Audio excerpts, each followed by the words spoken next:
CM அரையணைய CM சேர்ல உட்கார போறது நம்மளுடைய வெற்றி தலைவர் தளபதி விஜய் அவர்கள்.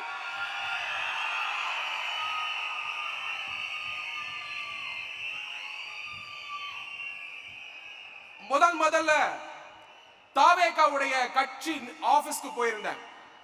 அன்னைக்கு ஜெனரல் செக்ரட்டரி அவர்கள் ஆனந்த் அவர்கள் பல யங்ஸ்டர்ஸ் வந்து கட்சியில ஜாயின் பண்ணிட்டு இருந்தாங்க, பதவிகள் கொடுத்துட்டு இருந்தாங்க.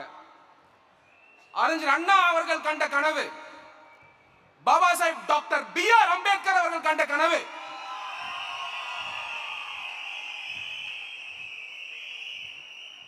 புரட்சி தலைவர் எம்ஜிஆர் அவர்கள் செஞ்ச சாதனை, அதே மாதிரி ஒரு புரட்சி, அதே மாதிரி ஒரு சாதனையை நம்மளுடைய தளபதி விஜய் அவர்கள் செஞ்சிட்டு இருக்காரு. தீய சக்தி திமுக சமூக நீதி பேசுறாங்களே தவிர அவங்களுடைய கட்சியிலேயே சமூக நீதி கிடையாது. ஆனால் வெற்றி தலைவர் தளபதி விஜய் அவர்கள் நம்மளுடைய கட்சியில சமூக நீதியை கொண்டு வந்திருக்காரு. எல்லா மாவட்ட செயலாளர்களும் எல்லா தலைவர்களும் ஒரு சாதாரண பின்புறத்திலிருந்து வந்திருக்காங்க. சாதாரண பின்புறத்தில் தாவேகா என்பது ஒரு தலைமை இயக்கம், தலைவர்களை உருவாக்கும் இயக்கம். உலகத்திலேயே ஒரே ஒரு பொலிட்டிக்கல் பார்ட்டியில மட்டும்தான் 3 லட்சம் பதவிகள் இருக்கு. அன்னைக்கு ஆனந்த் அவர்கள் வந்து அவ்வளவு பேர் அன்பா வந்து சேர்ந்துட்டு இருந்தாங்க. ஒரே ஒரு கட்சியில மட்டும்தான் 3 லட்சம் பதவிகள் இருக்கு. உலகத்திலேயே ஒரே பொலிட்டிக்கல் பார்ட்டி டிவிகே தான். நம்மளுடைய சின்னம் விசில், நம்மளுடைய சின்னம் சாமானிய மனிதனுடைய சின்னம், தளபதி அவர்களுடைய சின்னம், தீய சக்தி திமுக வீட்டுக்கு அனுப்புற சின்னம், சம உரிமை கொடுக்கக்கூடிய சின்னம், சம வாய்ப்பு கொடுக்கக்கூடிய சின்னம், சமத்துவத்தை பேணக்கூடிய சின்னம், பெண்கள் மேம்பாடுக்கான சின்னம், குழந்தைகளுடைய படிப்புக்கான சின்னம், ஆட்டோ ஓட்டுநருடைய சின்னம், பெண்களுடைய சின்னம், குழந்தைகளுடைய சின்னம். குழந்தைகிட்ட போய் கேளுங்க, எல்லா சிம்பலையும் காட்டி கேளுங்க. குழந்தைங்க, நம்மளுடைய குழந்தைங்க சொல்லுவாங்க, நம்மளுடைய தலைவர் தளபதி விஜய் அவர்களுக்கு தான் ஓட்டு, விசிலுக்கு தான் ஓட்டுன்னு. நன்றி, நன்றி, எல்லாருக்கும் நன்றி.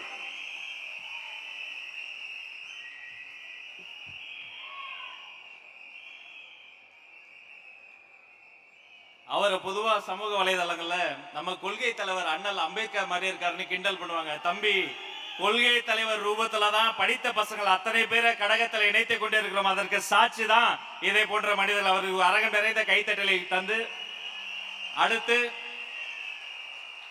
இன்னைக்கு இருக்கிற சர்க்கார் மக்கள் நினைச்சாங்க இவங்க சிறுபான்மை மக்களை பாதுகாப்பாங்கன்னு. இல்ல, அவங்க சிவாஜி கிருஷ்ணமூர்த்திகளை தான் பாதுகாத்துட்டு இருக்கிறாங்க. சிறுபான்மை மக்களை பாதுகாக்க மறந்துட்டாங்க. ஆனால் சிறுபான்மை மக்கள் சரி, இந்த நாட்டில் இருக்கக்கூடிய அனைத்து விதமான மக்களும் சரி, அனைவரும் நம்பக்கூடிய ஒரே நம்பிக்கை, தமிழ்நாட்டின் கடைசி நம்பிக்கை வெற்றி தலைவர் தளபதி என்பதை இந்த கூட்டம் நிரூபித்துக் கொண்டிருக்கிறது. அடுத்து இந்த மேடையில் பேசுவதற்காக தமிழக வெற்றி கழகத்தினுடைய மாநில செய்தி தொடர்பாளர் அன்பு சகோதரர் ராவுத்தர் இப்ராஹிம் அவர்களை வருக வருக என வரவேற்கிறேன்.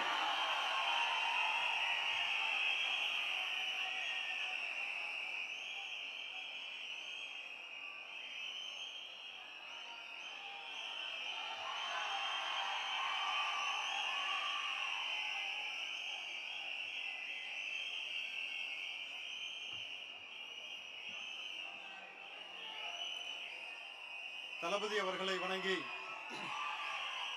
நம் குடும்பத்தின் தந்தை ஆனந்தையாவை வணங்கி நம்ம ஆரம்பிக்கிறோம்.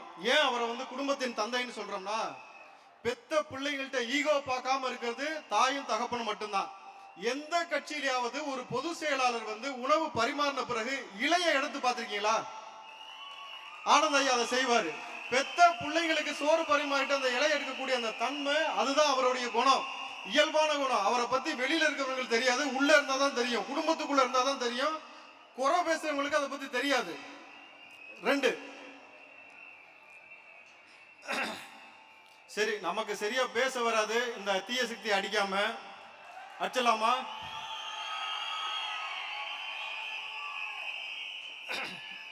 என்ன ஆலமரம் எங்க பிகில் சத்தம் கேக்குதா?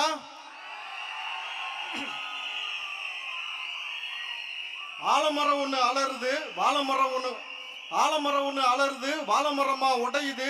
முன்ன ஒரு கதை இருந்தது, கண்ணு முன்னே அது சரியுது. இவனை சிதைச்ச சிங்கம் பாரு, எங்க தலைவர் விஜய் என்ன பாரு.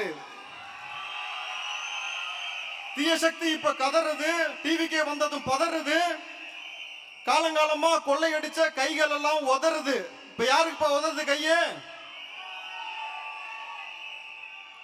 அதாவது ரொம்ப காலமா நம்ம இந்த தீய சக்தியை விமர்சிச்சா இவங்க ஒரு உருட்டுறது நம்மள்ட்ட சூரியனை பார்த்தா நாய் குலைக்கும், சூரியனை பார்த்தா நாய் குலைக்குது அப்படின்ட்டு. போலீஸ் நாயை வளர்க்கறதே திருடனை பிடிக்கதான். இந்த நாய் திருடனை பார்த்தாதான் குலைக்கும். அப்ப சூரியனை பார்த்து ஏன்டா நாய் குலைக்குதுன்னு பார்த்தா திருட்டு பயில பார்த்தா நாய் குலைக்க தானே செய்யும். குலைக்குமா குலைக்காதா?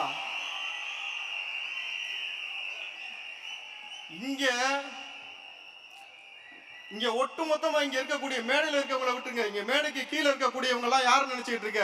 தி வாரியர்ஸ். எங்க வாரியர்ஸ் ஒருத்தருக்கு முன்னாடி ஐடி விங்க மண்டிட்டு கிடக்குது. 70 வருஷமா நீ ஐடி விங்க வச்சு நடத்துற. ஆனா உன் ஐடி விங்க என் ஒரு வாரிட்ட மண்டிட்டு கிடக்குது. உன்னால இங்க ஒன்னும் கழட்ட முடியல. இதுல என்னடானாக்கா ரொம்ப காலமாவே நாங்க தான் பெண்களின் பாதுகாவலரு, சிறுபான்மையின் பாதுகாவலரு. என்ன சிறுபான்மையின் பாதுகாவலரு? போன முறை இஃப்தார் நிகழ்ச்சி எங்க தளபதி விஜய் அவர்கள் இங்க நடத்தினாங்க. இந்த மார்க்கத்துக்கு கண்ணியம் கொடுத்தாங்க. தொழுதார்கள். அவர் உழைச்ச பணத்துல இருந்து எல்லாருக்கும் உணவு கொடுத்தாரு. அது ஹலால். புரியுதுங்களா? ஆனா உதயநிதி அவர்கள் கலந்து கொண்ட இஃப்தார் நிகழ்ச்சியில குப்பை வண்டியில கொண்டு கொடுத்தாங்க உணவை. இதுதான் நீங்க சிறுபான்மையினரை பாதுகாக்கிற லட்சணம் இல்லையா?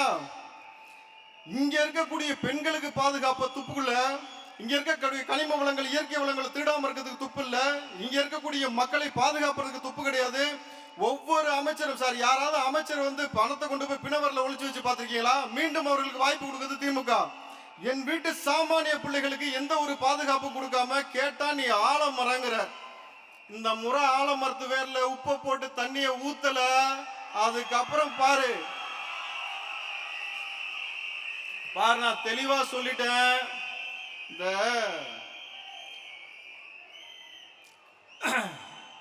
மூழ்க போற கப்பல்ல ஏறி சவாரி பண்ணிட்டு மூச்சு பிடிக்க பேசுறதெல்லாம் நிப்பாட்டிக்கணும்.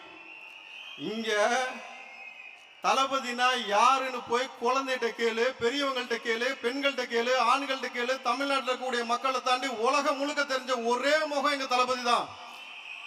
சேப்பாக்கத்தை விட்டு வெளியே போனா உங்களை யாருக்கும் தெரியாது. குளத்தூர்ல இந்த முறை நிக்கிறதா கூட இல்லைன்னு கேள்விப்பட்டேன். ஆனா எங்க தளபதி உலகம் முழுக்க எங்க போனாலும் வரும். ஃபாதர் ஆஃப் கரப்ஷன் போட்டா கலைஞர் பேர் வருது. டுபாக்கூர் பொலிட்டிஷியன் போட்டா வேற ஒருத்தர் பேர் வருது. ஐயோயோ, நீ என்னடானா எங்கள்கிட்ட படம் காட்டிக்கிட்டு இருக்கிற.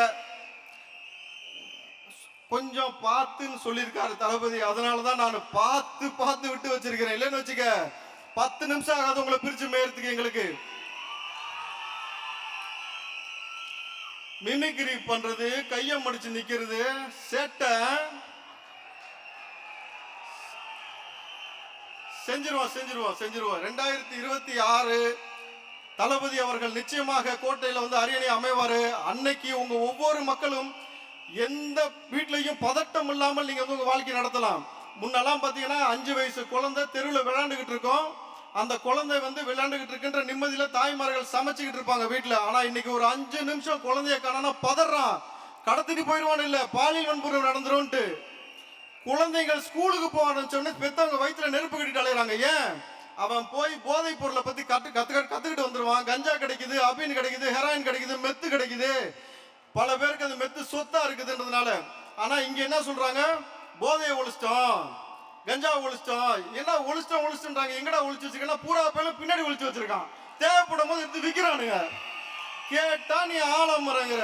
சரி, ரைட்டு. எல்லாத்துக்கும் ஒரு நேரம் வரும். அந்த நேரம் எங்களுக்கு வந்துருச்சு. தளபதி அவர்கள் நிச்சயமாக தமிழ்நாட்டின் முதலமைச்சராக அமருவார். அவருக்கு நம்ம அத்தனை பேரும் உறுதுணையாக இருப்போம். அந்த உறுதிமொழி ஏற்று இங்கிருந்து செல்வோம். நிச்சயமா உறுதிமொழியா இருக்கலாமா? இந்த வாய்ப்பை வழங்கிய ஜிஎஸ் அவர்களுக்கு நன்றி.